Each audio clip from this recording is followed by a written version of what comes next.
berasal dari kata paham yang berarti pengertian, pendapat, atau pikiran. Sementara pemahaman adalah proses memahami atau memahamkan. Jadi, metode pemahaman hadis adalah cara yang ditempuh seseorang untuk memahami hadis. Dan yang ketiga ada metodologi memahami hadis. Ada beberapa cara untuk memahami hadis menurut tulisan dari Abdul Mustaqim, yaitu yang pertama, jangan terburu-buru menolak hadis yang dianggap bertentangan dengan akal sebelum melakukan penelitian yang mendalam. Dan yang kedua ada memahami hadis secara tematik atau maudhu'i sehingga memperoleh gambaran utuh mengenai tema yang dikaji.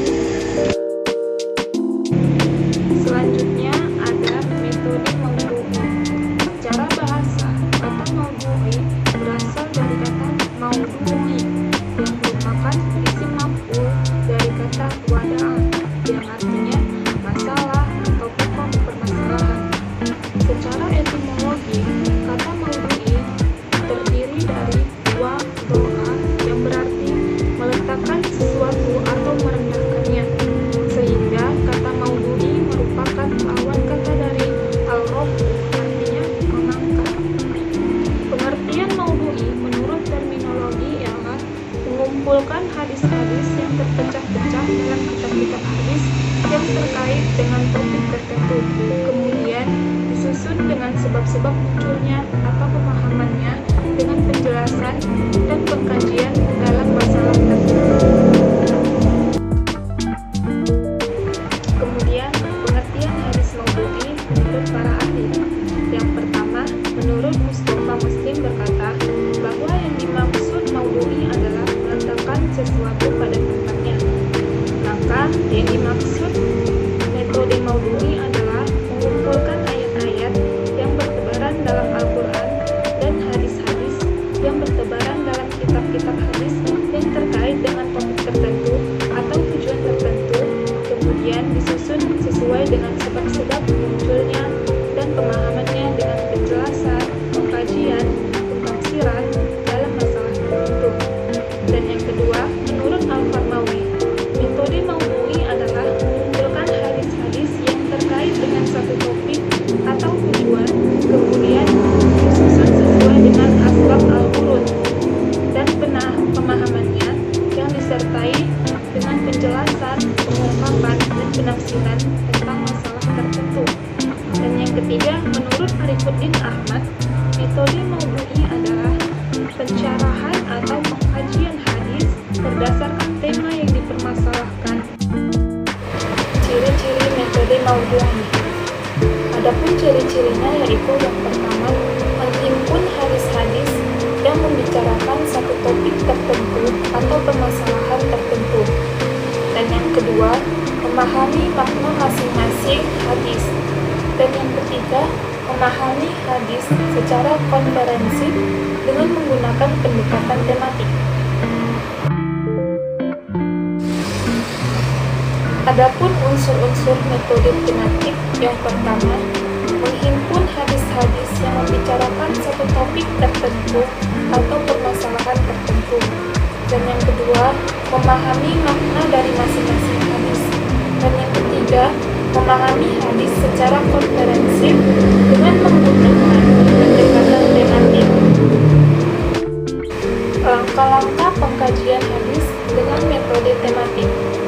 Yang pertama, menentukan tema atau masalah yang akan dibahas. Yang kedua, menghimpun atau mengumpulkan data hadis-hadis yang terkait dalam satu tema, baik secara lafaz maupun secara makna, melalui kegiatan takhrij hadis. Yang ketiga, melakukan kategorisi berdasarkan kandungan hadis dengan memperhatikan kemungkinan perbedaan riwayat hadis. Yang keempat, melakukan kegiatan iktibar dengan melengkapi seluruh sanad. Yang kelima, melakukan penelitian sanad yang meliputi penelitian kualitas pribadi, perawi, kapasitas intelektualnya, dan metode periwayatan yang digunakan. Dan yang keenam, melakukan penelitian matan yang meliputi kemungkinan adanya lag atau cacat, dan syadz atau kejanggalan. Dan yang ketujuh, mempelajari tema-tema yang mengandung arti serupa. Dan yang kedelapan, membandingkan berbagai syarah hadis. Yang kesembilan, melengkapi pembahasan dengan hadis-hadis atau ayat-ayat pendukung. Yang ke-10, menyusun hasil penelitian menurut kerangka besar konsep. Dan yang terakhir, menarik kesimpulan dengan argumentasi ilmiah. Adapun kelebihan metode Maudu'i, yaitu yang pertama, praktis dan sistematis. Praktis dan sistematis maksudnya yaitu metode tematik disusun secara praktis dan sistematis dalam memecahkan permasalahan yang timbul. Hal ini memungkinkan masyarakat untuk mendapatkan petunjuk Al-Quran dan hadis dengan waktu yang lebih efektif dan efisien. Dan yang kedua, dinamis, yaitu metode tematik membuat tafsir Al-Quran dan hadis selalu dinamis sesuai dengan tuntutan zaman, sehingga masyarakat akan terasa bahwa Al-Quran dan hadis selalu aktual.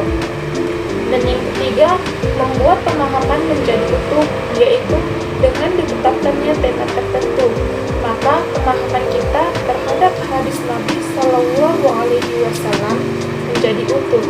Kita hanya perlu membahas segala aspek yang berkaitan dengan tema tersebut tanpa perlu membahas hal-hal lain di luar tema yang ditetapkan.